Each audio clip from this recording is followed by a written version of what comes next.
अऊज़ु बिल्लाहि मिनश शैतानिर रजीम बिस्मिल्लाहिर रहमानिर रहीम वला तन्किहू मा नकह आबाउकुम मिनन निसाइ इल्ला मा क़द सलफ़ इन्नहु कान फ़ाहिशतन व मक़तन व साअ सबीला हुर्रिमत अलैकुम उम्महातुकुम व बनातुकुम व अख़वातुकुम व अम्मातुकुम व ख़ालातुकुम व बनातुल अख़ी व बनातुल उख़्ती व उम्महातुकुम अल्लाती अर्दअनकुम व अख़वातुकुम मिनर रदाअति व उम्महातु निसाइकुम व रबाइबुकुम अल्लाती फ़ी हुजूरिकुम मिन निसाइकुम अल्लाती दख़लतुम बिहिन्न फ़इन लम तकूनू दख़लतुम बिहिन्न फ़ला जुनाह अलैकुम व हलाइलु अबनाइकुम अल्लज़ीन मिन अस्लाबिकुम व अन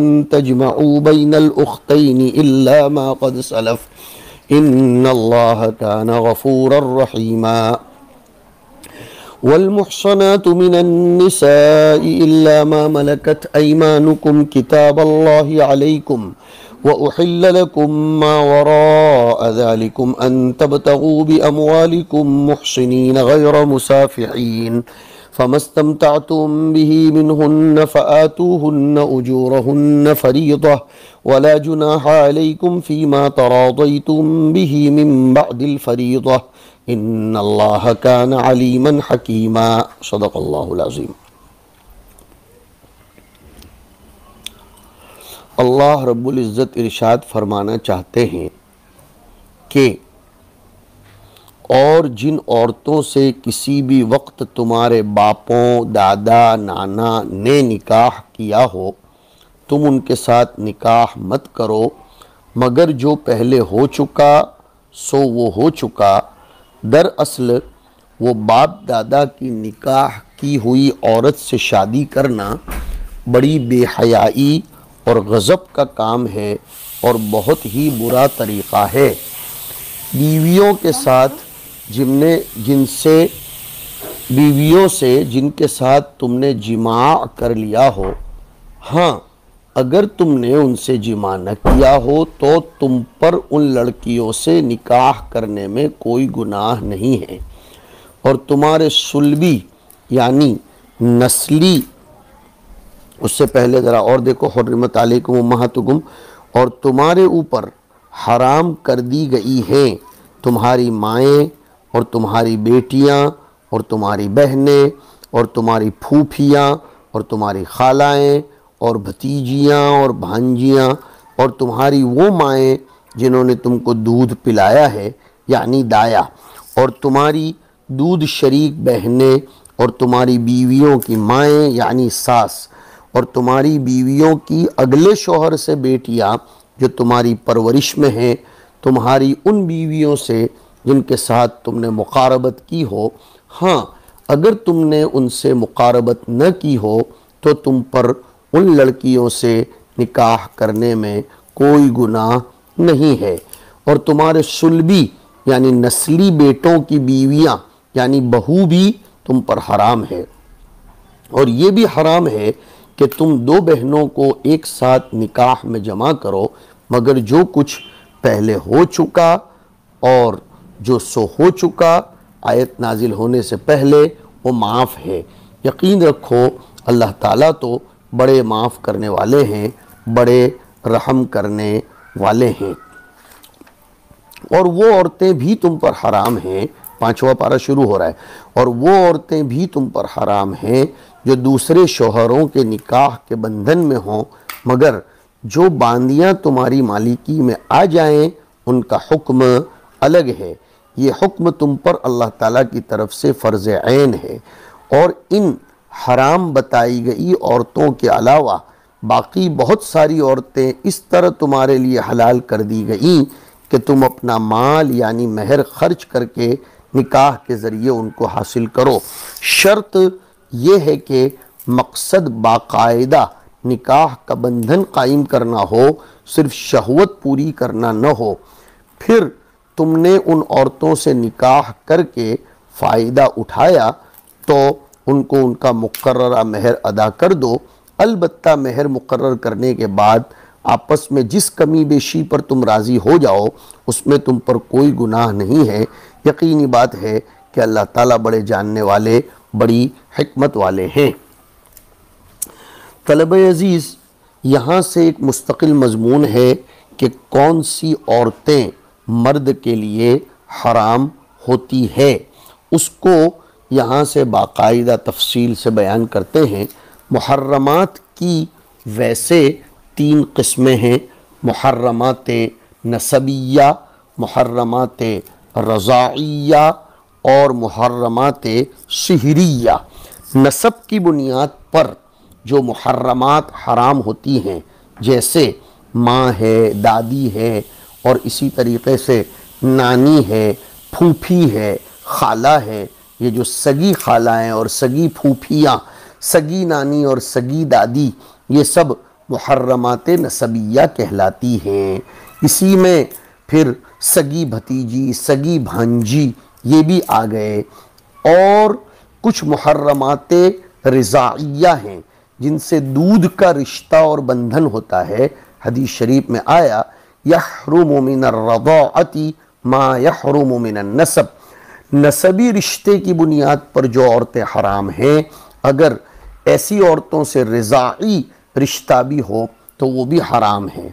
मुहर्रमात शहरिया का मतलब दामादी या ससुराली रिश्ते की बुनियाद पर हराम होने वाली औरतें, जैसे कि सास, जैसे कि बहू और जैसे कि बैक वक्त जबकि आपकी बीवी आपके निकाह में है, उसकी फूफी से, उसकी खाला से, उसकी बहन से निकाह करना, ये सब मुहर्रमात शहरिया में आ जाता है। तो ये 3 किस्म की मुहर्रमात है, मुहर्रमात नसबिया, रिज़ाइया और सिहरिया, सिहर से हुर्मत मुसाहरत जिसको बोला जाता है। फिर ये भी याद रखो कि कुछ औरतें मुहर्रमात अबदिया हैं, उनसे किसी भी सूरत में कोई निकाह हो नहीं सकता।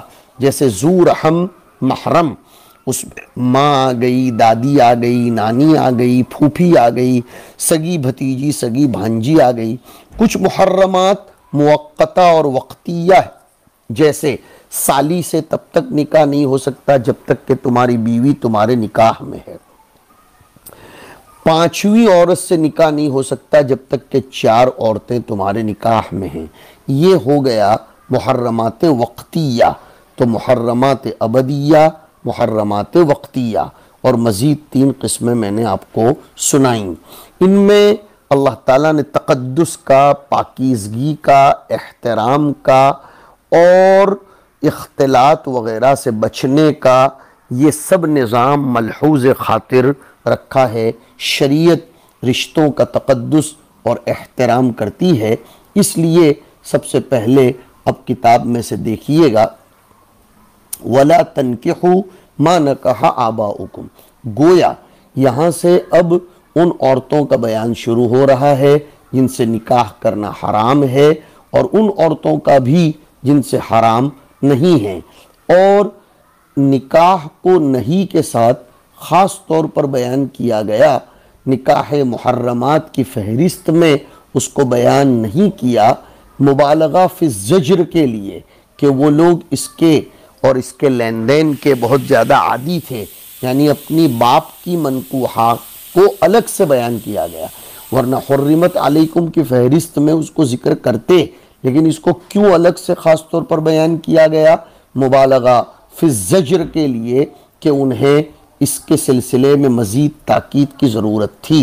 देखिए, वला तनकिहू माँ बिमाना मन, इसलिए कि माँ का बयान मिनन निसा से आ रहा है और निसा ज़वील उक़ूल में से है, इसलिए कहा कि माँ ये मन के माने में है। माँ ज़वील उक़ूल को भी कभी कभी शामिल कर लेता है, या औरत के नुकसान अक्ल की वजह से उसको गैर ज़वील उक़ूल के दर्जे में उतारा गया। तो तुम निकाह मत करो, माँ न कहा बिमाना मन, आबा न कहा आबा उकुम मिनन निसा इल्ला लाकिन। हमारे मुसन्निफ की आदत है कि इल्ला की तफसीर अगर लाकिन से करे तो वो इस्तिस्ना के मुनक़ति होने की तरफ इशारा करना चाहते हैं। तो जब मुनक़ते हो तो वो इल्ला की तफसीर लाकिन से करते हैं।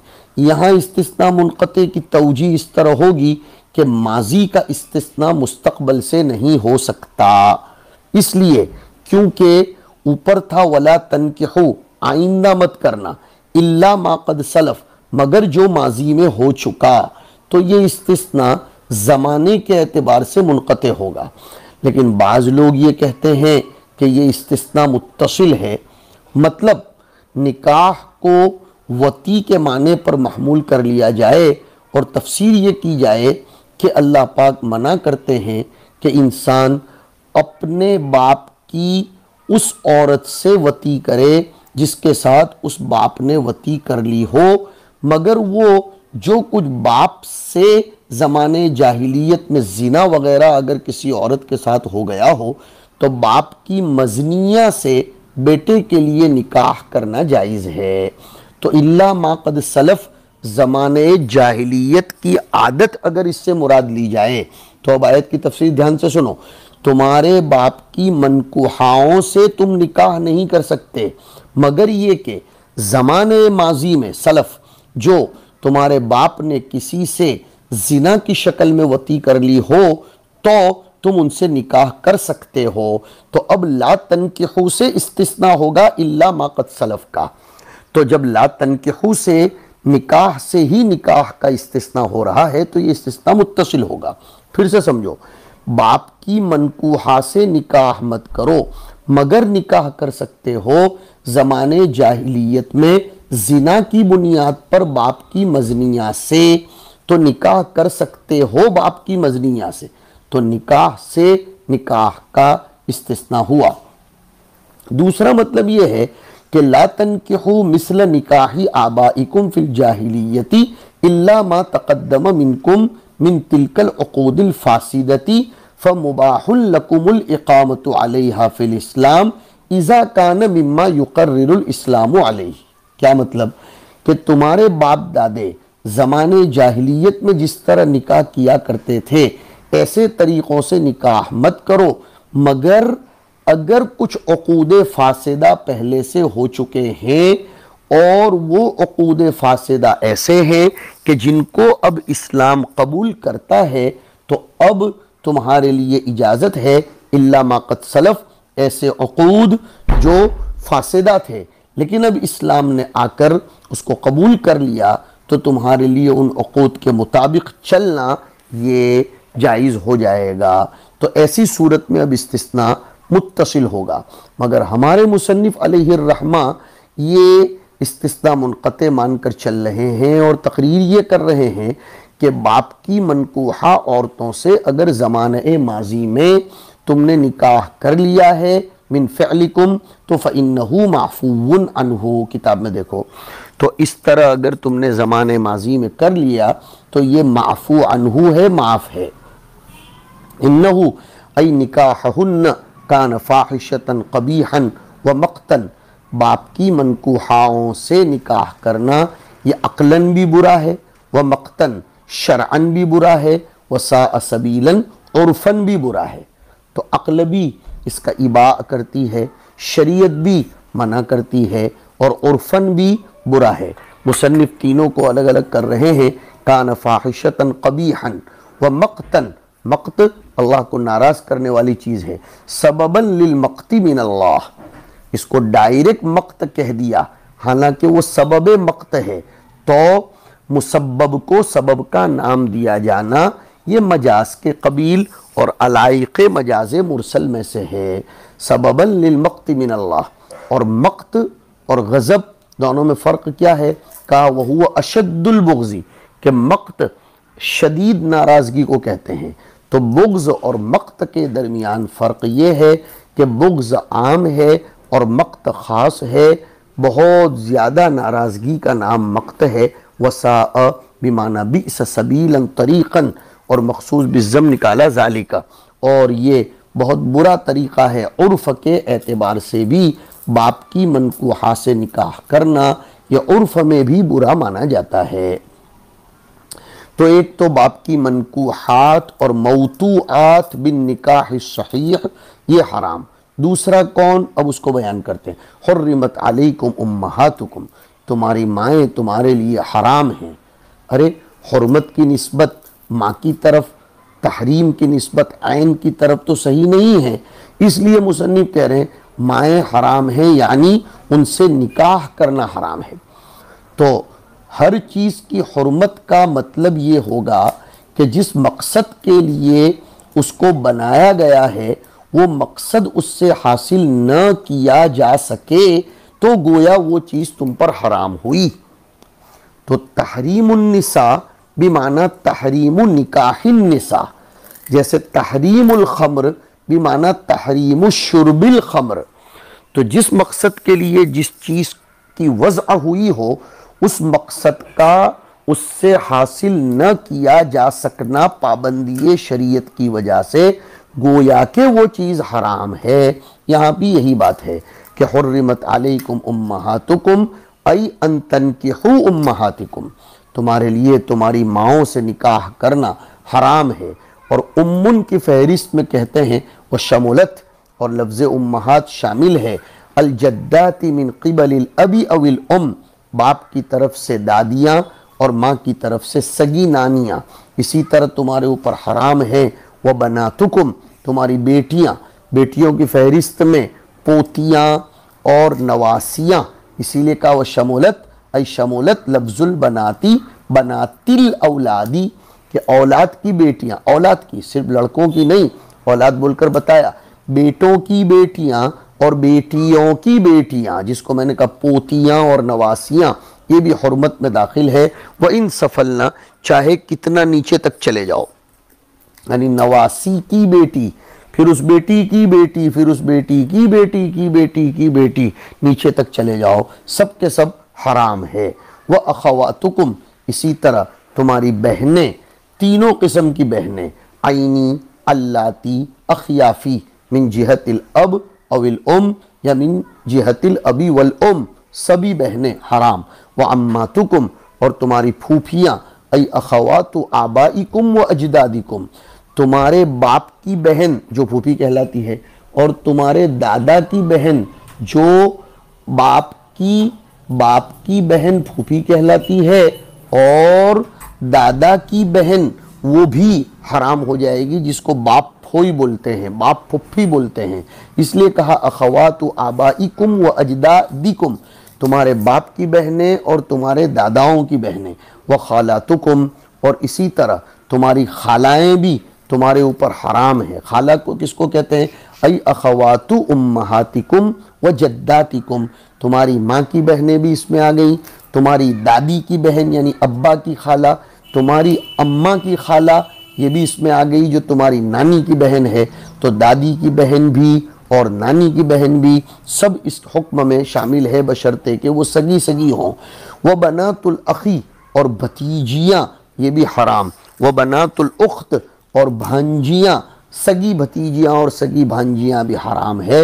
वह तदखुलु फीहिन्न बनातु औलादिहिन्न, और इन भतीजियों और भांजियों की बेटियां भी इस हुर्मत में दाखिल हैं। ये तो हो गए मुहर्रमात नसबिया। अब आगे आ रही हैं मुहर्रमात रिज़ाइया कि वह उम्महातुकुम अल्लाती अर्दअनकुम, तुम्हारी वो माएँ जिन्होंने तुमको दूध पिलाया है। और कब तक दूध पिलाने का एतबार होगा, क़ब्ल इस्तिकमालिल हौलैन, 2 साल पूरे होने से पहले। 2 साल की उम्र हो जाने के बाद बच्चे को अगर दूध पिलाया है तो हुर्मत रिज़ाअत साबित नहीं होगी, इसलिए कि हदीस में आया इन्नमर रज़ाअतु मिनल मजाअती, रज़ाअत का एतबार तब तक होता है जब तक कि उसकी भूख ये दूध पूरा करता हो बच्चे की। अगर उसकी भूख ये दूध पूरा करता है तो वो दूध उसका जुज़वे बदन बनता है, और जुज़इयत बाज़ियत की बुनियाद पर यह हुर्मत साबित हो जाएगी। इन्नमर रज़ाअतु मिनल मजाअती। तो जुमहूर अइम्मा अरबआ भी इसी में शामिल है कि वो कहते हैं 2 साल की उम्र पूरा होने से पहले पहले अगर दूध पिलाया है तो हुर्मत रज़ाअत साबित होगी, सिवाय आयशा रदी अल्लाह ताला अन्हा के कि वो बड़ी उम्र में भी दूध पिलाने से हुर्मत रज़ाअत की तहक्कुक की कायला हैं। इसी तरह कितना दूध पिलाने से हुर्मत रज़ाअत साबित होगी?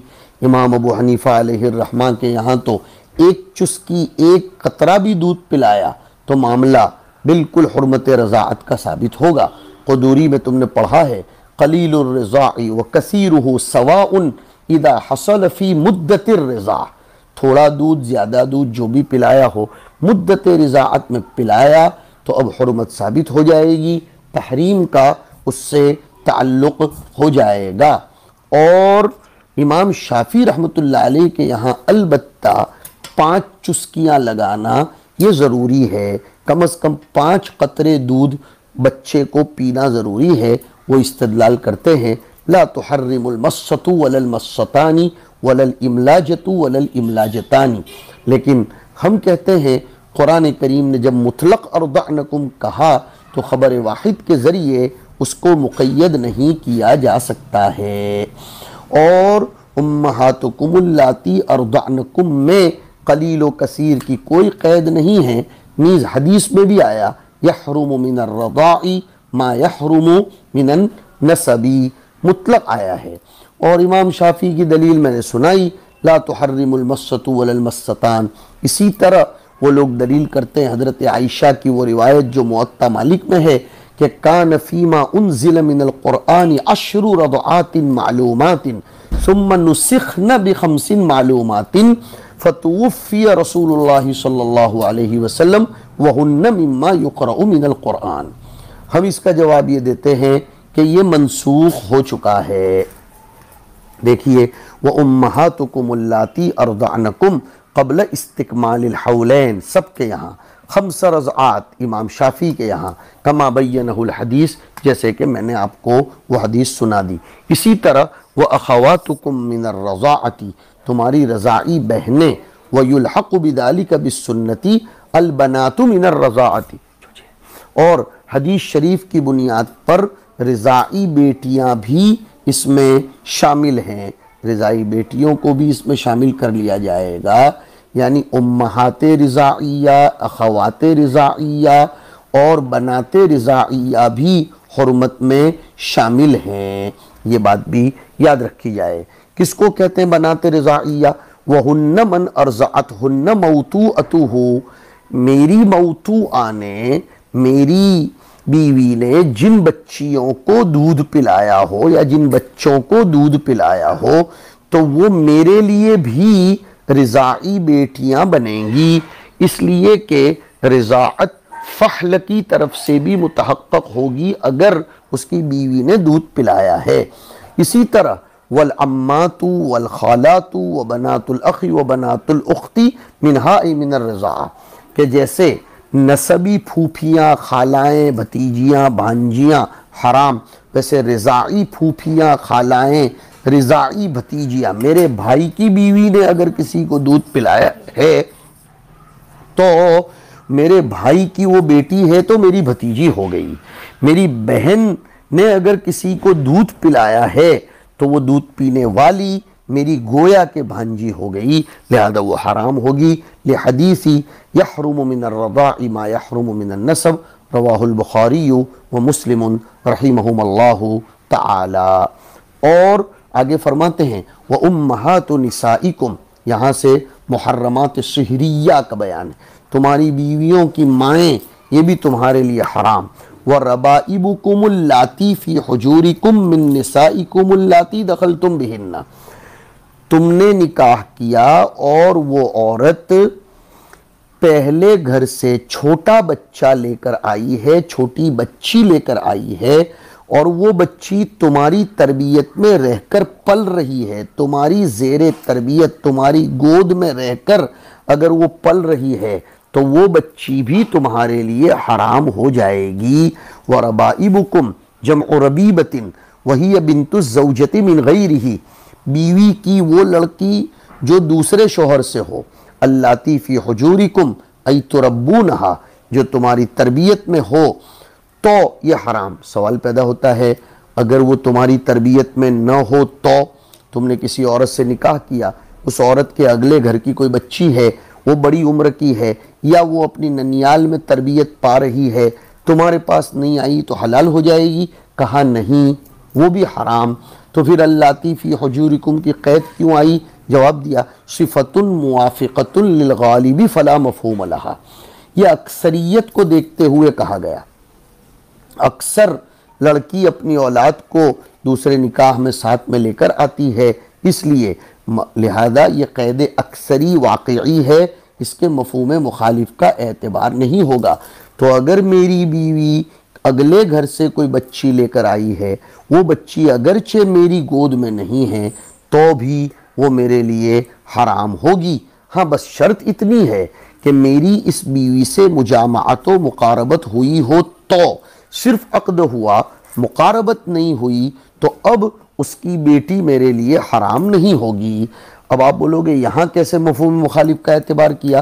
खुद कुरान करीम में है वो मफ़हूम मुखालिफ का तस्करा। देखो, फ़इन लम तकूनु दखलतुम बिहिन्ना, अगर तुमने अपनी इन बीवियों से दुखूल वतिया नहीं की, फ़ला जुनाह अलैकुम फ़ी निकाही बनातिहिन्ना, तो तुम्हारे लिए अब कोई हरज नहीं है कि तुम इनकी बेटियों से निकाह करो, बशर्ते कि इदा फ़ारक़्तुमूहुन्ना, तुम इन बेटियों की माओं को जुदा कर दो, तलाक दे दो, वरना माँ और बेटी बैक वक्त निकाह में जमा नहीं हो सकती। वह हलाइलु, इसी तरह हराम है मुहर्रमात शहरिया में, हलीलतुन की जमा अज़वाजु अबनाइकुम अल्लदीन मिन अस्लाबिकुम, तुम्हारे सगे बेटों की बीवियाँ यानी बहू, ये भी हराम है बशर्ते के वो सगे बेटे की बीवी हो, मुंह बोले बेटे की बीवी हो, तो उससे हुर्मत मुसाहरत साबित नहीं होती, जैसे कि हज़रत ज़ैद इब्न हारिसा के यहाँ मामला हुआ था।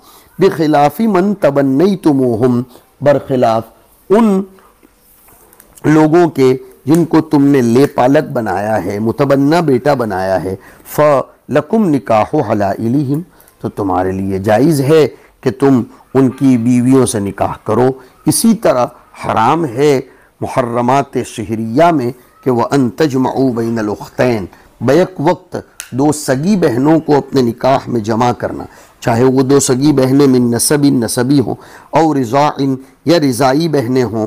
तजमऊ ऐ तजमऊ बिन निकाह, निकाह के ज़रिए जमा करना, कोई शादी, कोई बियाह, कोई प्रोग्राम, दावत में जमा करना हराम नहीं, निकाह में जमा नहीं कर सकते।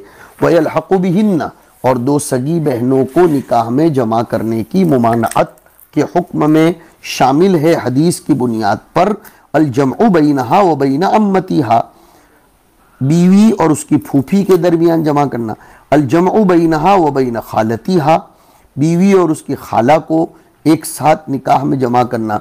हर ऐसी दो औरतों को निकाह में बैक वक्त जमा नहीं कर सकते जिनमें आपस में एक को अगर मर्द तसव्वुर कर लिया जाए तो उनमें निकाह दुरुस्त न हो, ऐसी औरतों को कभी जमा नहीं कर सकते निकाह में। हाँ, वह यजूज़ु निकाहु कुल्ली वाहिदतिन अलल इन्फिराद, अलग अलग के फूफी से निकाह किया था, उसको तलाक हो गई या वो मर गई, उसकी भतीजी से कर सकते हैं। भांजी से निकाह हुआ था, वो मर गई या तलाक हो गई, तो उसकी खाला से कर सकते हैं। वो मिल्कुहुमा मअन, हाँ मिल्कियत में दोनों को जमा कर सकते हैं, लेकिन वयतउ वाहिदतन, वती किसी एक से होगी।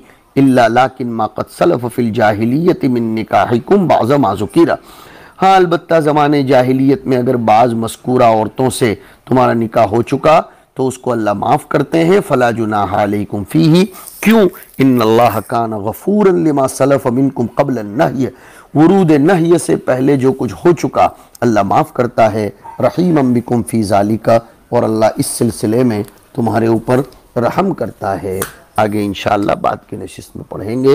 वसल्लल्लाहु अला नबीयिल करीम।